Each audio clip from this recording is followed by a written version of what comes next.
नमस्कार। आज हम लोग जिस टॉपिक के बारे में पढ़ेंगे उसका नाम है पार्टनरशिप। पार्टनरशिप यानी कि साझेदारी। देखिए प्रीवियस क्लास में हम लोग पिछले वाले क्लास में हम लोग एनपीओ क्लियर कर चुके थे नहीं, और आगे वाला जो एनपीओ यानी कि नॉन फॉर प्रॉफिट ऑर्गेनाइजेशन के बाद जो नेक्स्ट चैप्टर है वो है आप लोग का पार्टनरशिप। तो पार्टनरशिप के बारे में हम लोग शुरू करते हैं।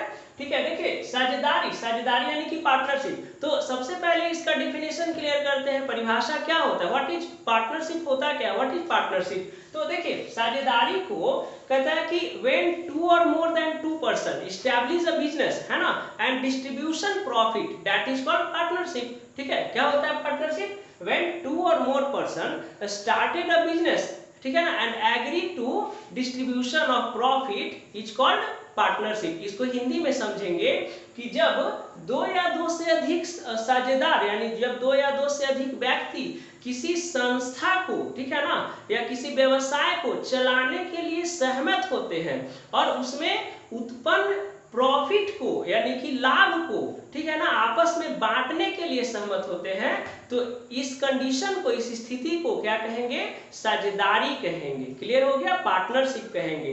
क्लियर हो गया।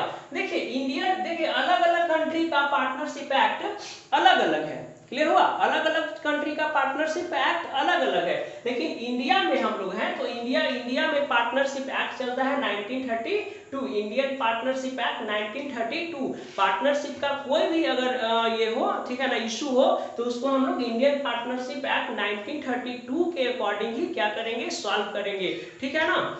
नेक्स्ट देखिए साझेदारी होता क्या है। साझेदारी क्या बताए कि जब दो या दो से अधिक व्यक्ति किसी काम को करने के लिए सहमत होते हैं, यानी कि किसी व्यवसाय को चलाने के लिए सहमत होते हैं और उसमें उत्पन्न होने वाले प्रॉफिट को बांटने के लिए सहमत होते हैं, तो उसको हम लोग क्या कहते हैं, साझेदारी कहते हैं, पार्टनरशिप कहते हैं। यानी कि व्हेन टू और more person agree to establish a business and distribution their profit, that is called partnership.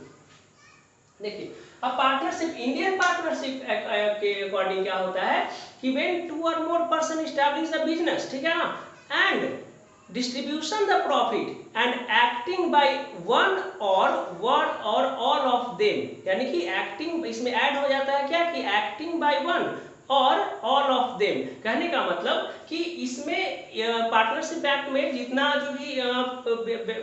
भी पर्सन है जो बिजनेस करने के लिए सहमत होते हैं, ठीक है ना, जो प्रॉफिट को डिस्ट्रीब्यूशन करने के लिए सहमत होते हैं, तो या तो वो सब मिल के व्यवसाय को चलाएंगे और नहीं तो उन सब के बदले कोई एक हेड रख के क्या करेगा, व्यवसाय को चलाएगा। तो इसको हम लोग क्या कहेंगे, पार्टनरशिप कहेंगे। किसके अकॉर्डिंग, इंडियन पार्टनरशिप एक्ट 1932 के अकॉर्डिंग। ठीक है।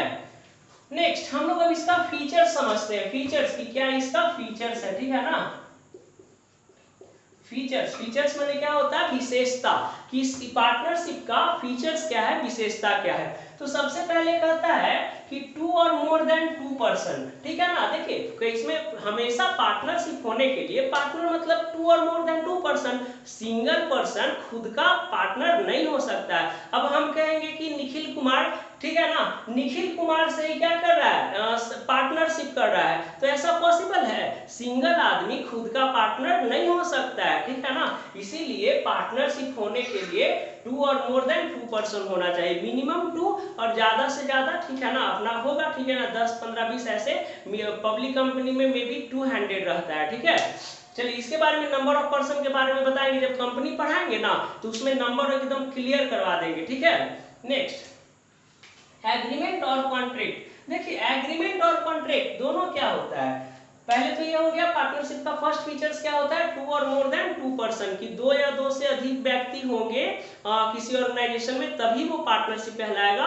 अगर एक व्यक्ति किसी फर्म को चला रहा है, किसी व्यवसाय को चला रहा है, तो वो क्या हो जाएगा, सोल प्रोप्राइटर हो जाएगा, ठीक है ना, वो पार्टनर नहीं हो पाएगा। चलिए सेकेंड है एग्रीमेंट और कॉन्ट्रैक्ट। एग्रीमेंट क्या होता है, जैसे राम और श्याम एग्रीमेंट किया, ओरल एग्रीमेंट किया, ठीक है ना, कि हाँ हम दोनों मिलके क्या करेंगे, बिजनेस एस्टैब्लिश करेंगे, ठीक है ना, और जिसका रेशियो रहेगा, प्रॉफिट डिस्ट्रीब्यूशन रेशियो 2:1 रहेगा या फिर इक्वल रहेगा, ठीक है ना। तो ये ओरली हुआ ना, मौखिक हुआ ना, तो इसको हम लोग क्या कहेंगे, एग्रीमेंट कहेंगे, ठीक है ना। लेकिन जब वही एग्रीमेंट में क्या हो जाता है, जब लॉ इंक्लूड हो जाता है, ठीक है ना। जैसे मान लीजिए कि हम जो रिटेन डॉक्यूमेंट लिख लिए और उसको जाके क्या है कल्याण डिपार्टमेंट में, ठीक है ना, कल्याण विभाग में क्या करेंगे, उसको एफिडेविट करवा लेंगे। तो अब जो एग्रीमेंट है वो क्या बन गया, एफिडेविट होने के बाद वो क्या बन गया, कॉन्ट्रैक्ट बन गया, ठीक है ना। कॉन्ट्रैक्ट एकदम लॉफुल होता है, उसको कोई नहीं काट सकता। एग्रीमेंट क्या होता है, दो आदमी के बीच में बात है,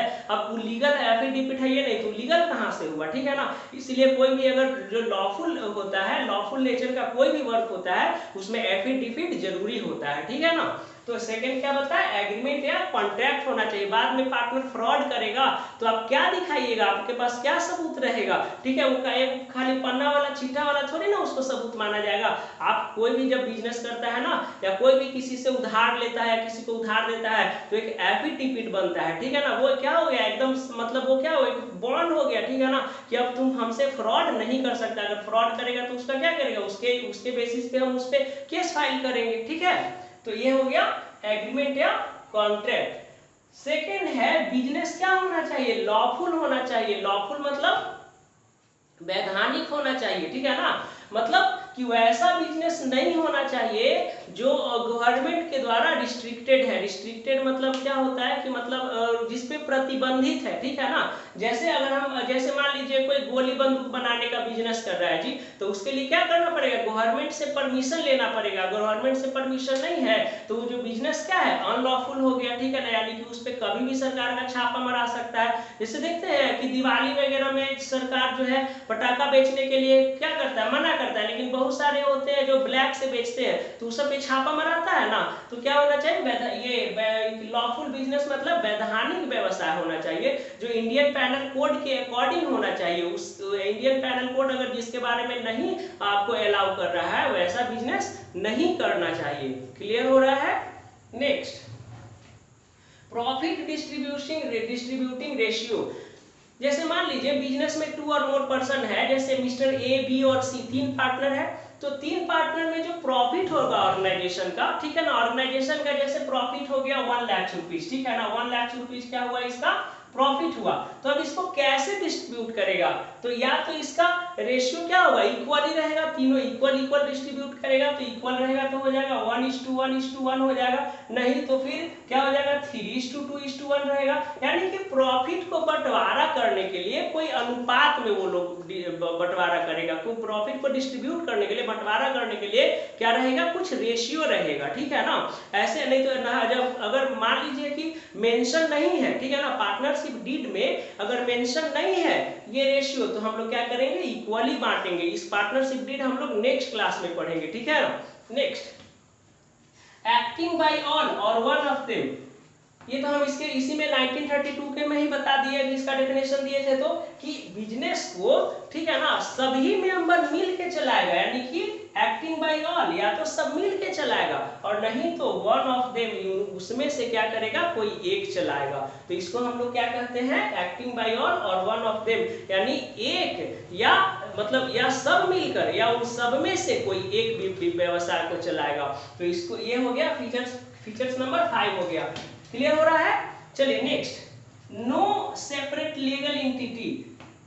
नो सेपरेट लीगल एंटिटी कहता है, कहने का मतलब कि अगर व्यवसाय में मेंबर नहीं है, व्यवसाय में मेंबर नहीं है तो व्यवसाय का कोई अस्तित्व नहीं रहेगा। यानी कि जो बिजनेस है आपका वो मेंबर पे ही निर्भर है, पार्टनर पे ही निर्भर है। अगर पार्टनर नहीं है तो व्यवसाय उस दिन क्या रहेगा, बंद रहेगा, आपको लॉस होगा, उस दिन आपका व्यवसाय ओपन नहीं होगा। जैसे मान लीजिए मेरा मिठाई का दुकान है, नहीं कहता समोसा मिठाई वाला दुकान। तो जैसे मान लीजिए रक्षाबंधन है, मिस्टर ए और बी पार्टनर है, रक्षाबंधन आया, दोनों अपना अपना वाइफ को लेकर ससुराल चल गया। तो दोनों ए भी चल गया अपना वाइफ को लेकर ससुराल, बी भी चल गया अपना वाइफ को लेकर ससुराल। अब दोनों पार्टनर तो अपना अपना ससुराल में मौज मस्ती कर रहा है जी। तो व्यवसाय बिजनेस कौन संभालेगा, ठीक है, बिजनेस तो उस दिन बंद रहेगा, तो लॉस होगा, ठीक है। तो वही कहता है नो सेपरेट लीगल एंटिटी, यानी कि सदस्यों से अलग अस्तित्व इसका नहीं होता है। सदस्य है यानी पार्टनर है तभी बिजनेस है, सदस्य नहीं है, पार्टनर नहीं है तो बिजनेस का कोई वैल्यू ही नहीं रहेगा, वो बंद रहेगा, ठीक है ना। Next, unlimited liabilities. Unlimited liabilities मतलब कि एकदम असीमित दायित्व होता है किसमें, पार्टनरशिप में जो दायित्व होता है वो एकदम, जो लायबिलिटी होता है एकदम अनलिमिटेड होता है, असीमित होता है। अगर बिजनेस में किसी तरह से लॉस हो गया तो आपको उसके लिए क्या करना पड़ेगा, उसको चुकाने के लिए आपको पर्सनल प्रॉपर्टी को भी क्या करना पड़ेगा, सेल करना पड़ेगा, ठीक है। तो इसीलिए इसको क्या कहते हैं, अनलिमिटेड लायबिलिटी। बहुत रिस्की भी बिजनेस होता है, पार्टनरशिप होता है ना जो रिस्की बिजनेस है। देखते हैं बहुत सारा को देखे होंगे कि बिजनेस स्टार्ट किया, बिजनेस चला नहीं, बेचारा कर्ज में डूब गया, फांसी लगा लिया, मर गया, ठीक है। बहुत सारा किसान क्या होता है जी, फसल अच्छा नहीं हुआ, टेंशन है कि कर्जा कहाँ से देंगे, जो लोन लेके हम खेती किए थे और खेती होवे नहीं किया, क्या करेंगे, फांसी लगा लेता है, जहर खा लेता है, ठीक है। तो लेकिन ऐसा करना नहीं चाहिए, ऐसा नहीं बोलेगा कि हम सर प्रमोट करें इसको, ठीक है ना। अनलिमिटेड लायबिलिटी मतलब हाईली रिस्क होता है इसमें, ठीक है ना। इसका मेरिट्स और डिमेरिट्स बताएंगे तो क्लियर करेंगे। आई होप आप पार्टनरशिप क्या होता है और पार्टनरशिप का क्या क्या फीचर्स होता है आप अच्छा तरह से समझ गए होंगे। नेक्स्ट क्लास में हम लोग पार्टनरशिप का मेरिट पढ़ेंगे और डिमेरिट पढ़ेंगे, यानी कि साझेदारी का क्या गुण है और क्या अवगुण है, इसके बारे में बताएंगे। जय हिंद।